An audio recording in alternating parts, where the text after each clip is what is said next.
تو جب طاقت توانائی بحال ہوئی سورۃ ہود، تو پھر اب باقی رہ گیا کیا؟ فَقُلْتُ اسْتَغْفِرُوا رَبَّكُمْ إِنَّهُ كَانَ غَفَّارًا، میں نے کہا استغفار کرو، اللہ سب کچھ معاف کر دے گا۔ يُرْسِلِ السَّمَاءَ عَلَيْكُمْ مِدْرَارًا، زوردار بارشیں بھیج دے گا، آبادی ہو جائے گی۔ وَيُمْدِدْكُمْ بِأَمْوَالٍ وَبَنِينَ، مدد دے دے گا مال اور بیٹے دے کر۔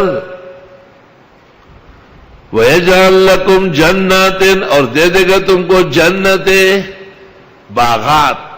واہ واہ واہ واہ، یہ احسن المدارس، یہ احسن المقاصد، یہ احسن الدراسات، اور یہ الاحسن اسلامی فاؤنڈیشن، اور یہ جامع مسجد امام ابو یوسف، اور یہ جامع عثمان مسجد طاہر، اور جامع مسجد حضرت اقدس فقیہ امت محمود الملت والدین مولانا مفتی محمود صاحب نوری آباد، یہ جنت ہے۔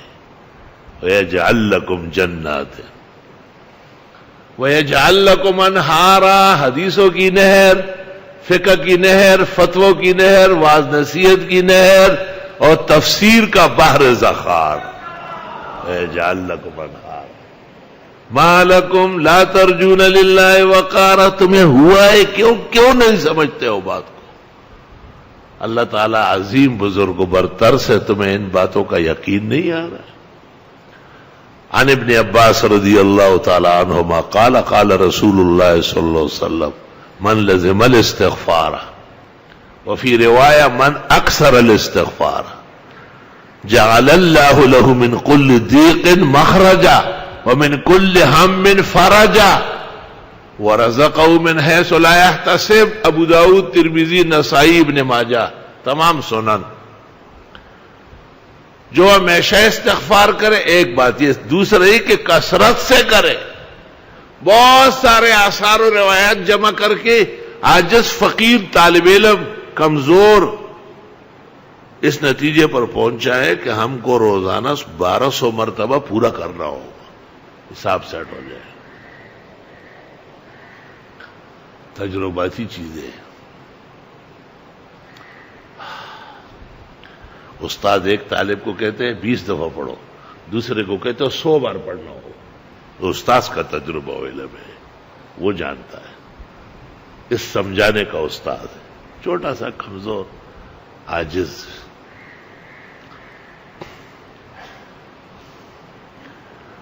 تو غم بھی دور ہو جائے گا، مشکلات بھی حل ہو جائے گی، اور ایسے ایسے خزانے اور رزق اللہ نصیب کرے گا کبھی آپ نے سوچا بھی نہیں ہوگا۔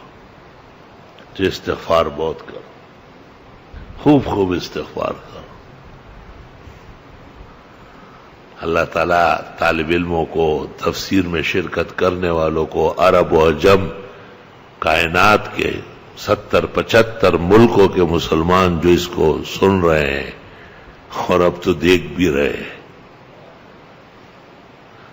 تھا جو ناخوب بتدریج وہی خوب ہوا کہ غلامی میں بدل جاتے ہیں قوموں کے ضمیر۔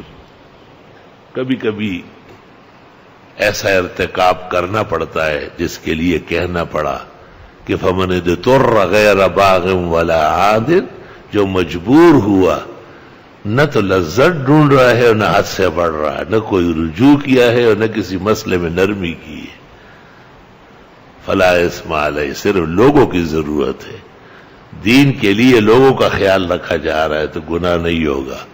فإن اللہ غفور الرحیم۔ یوں سمجھ لے کہ استغفار کا اہم میں مہم دفع مضرت انفال، جلب منفعت، سورۃ ہود اور دیگر سورتیں، اور تتمہ و تکملہ انعام سورۃ نوح۔ میں گھر میں بھی کبھی کبھی ایسا ہی بچوں کو، بچیوں کو سناتا ہوں، تو میری ایک بیٹی نے سورۃ نوح سن کے کہا جو کچھ رہ گیا تھا وہ سب سورۃ نوح میں ڈالا۔ فَقُلْتُ اسْتَغْفِرُوا رَبَّكُمْ إِنَّهُ كَانَ غَفَّارًا يُرْسِلِ السَّمَاءَ عَلَيْكُمْ مِدْرَارًا وَيُمْدِدْكُمْ بِأَمْوَالٍ وَبَنِينَ وَيَجْعَلْ لَكُمْ جَنَّاتٍ وَيَجْعَلْ لَكُمْ أَنْهَارًا مَا لَكُمْ لَا تَرْجُونَ لِلَّهِ وَقَارًا وَقَدْ خَلَقَكُمْ أَطْوَارًا۔ خوب استغفار کرو، یہ ایک ہی تحفہ یہاں سے لے جاؤ، یہ کافی ہے۔ ہمیں زندگی استغفار میں ڈبو کے رکھو، سارے اوقات استغفار سے خوش رنگ بناؤ، سارے غم اور صدمے و تکلیف استغفار سے پٹخ دو، ساری خوشیاں اور نعمتیں و مقامات استغفار کے ذریعے آسانی سے حاصل کرو۔ دادیم ترا از گنج مقصود نشانی، ماں ہم نہ رسیدیم تو شاہد بے رسانی۔ آپ کو بڑے بڑے خزانے عطا کر دی۔